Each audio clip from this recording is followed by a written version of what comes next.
So I said, Pops, I don't want to be an accountant. I want to see the country. I want to meet all kinds of people. That's my story. What about you, fella? Not much of a talker, eh? I respect that. If you... Stop. You don't have to be rude, son. Up ahead. Someone in the road. Holy heck balls, how'd you see that?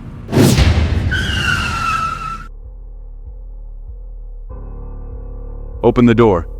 I'm afraid I can't, son. This here would be an unauthorized stop. I could lose my job. Or your teeth. Stop! Get back on the bus! Special Agent Melissa Mitchell. FBI, I'm ordering you to leave here. It's not safe for you to get involved. I'm not leaving without you.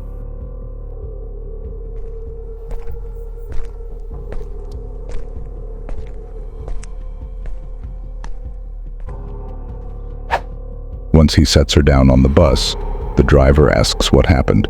She explains that she and her partner were dispatched to apprehend a fugitive crime boss, but the boss had other plans.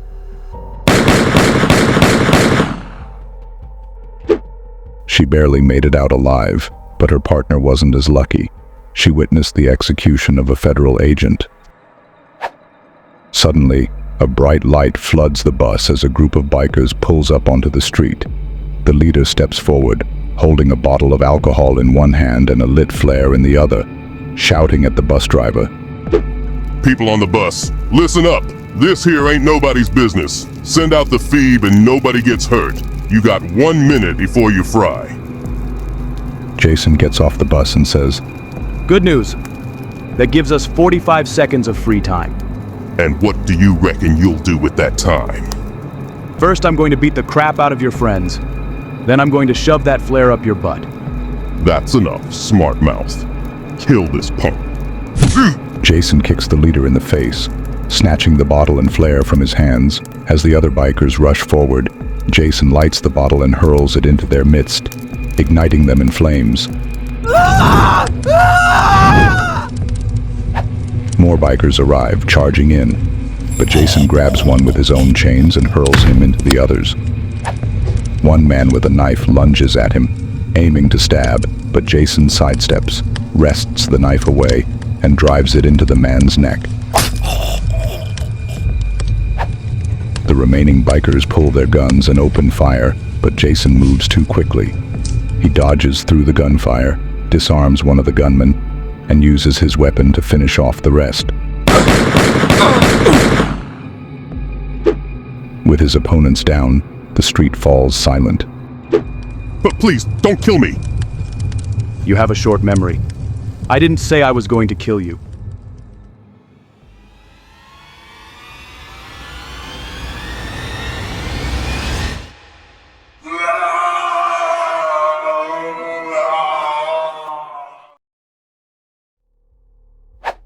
Don't know if I should root for your friend or say a prayer for those fellas. How in God's name? Where are you going? To work. The mask has changed, but I recognize you. You tried to assassinate Cobblepot in Gotham City. You're kidding me. The Red Hood. On my bus? You're under arrest. Put your hands up. I'm serious.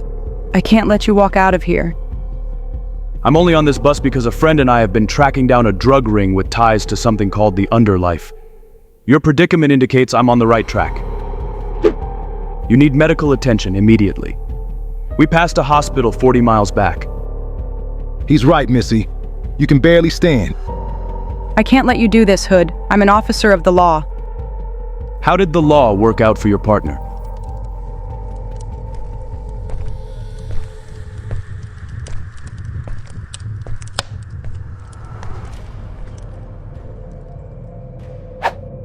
A short while later at the county sheriff's department, Sheriff Bradford urges the crime boss LaRocque to be reasonable. He explains he's devised a cover story, but before they can put it into play, they'll need to clear out before the FBI arrives searching for their missing agent.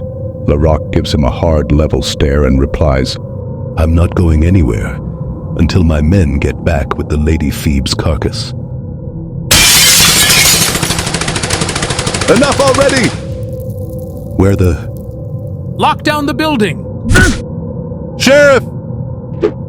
Using the flagpole, Red Hood takes down the men, finishing each one with brutal efficiency.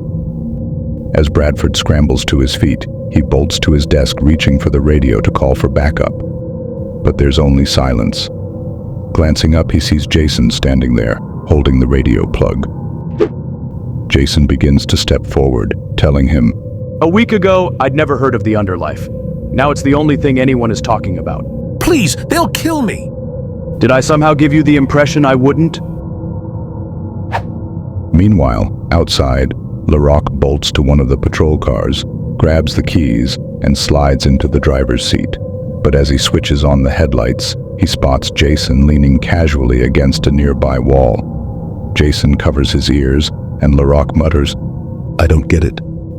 Then his gaze drops to the steering wheel where he notices a note.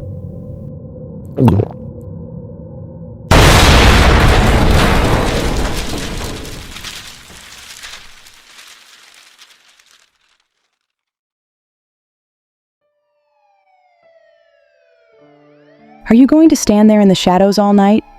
Or are you going to turn yourself in? Neither. This belonged to your partner. I thought you'd want it. His family will be very grateful. I'm grateful. I'm a little surprised that a Gotham crime boss is so sentimental. What are you doing such a long way from home? Gotham City isn't my home. Not anymore. The federal prisoner was involved in an organization I'm not at liberty to discuss. This is against every rule in the book, but I could use your expertise on this. Yeah, because that always works out. Believe me, Special Agent. The drop-dead last thing you need is this outlaw.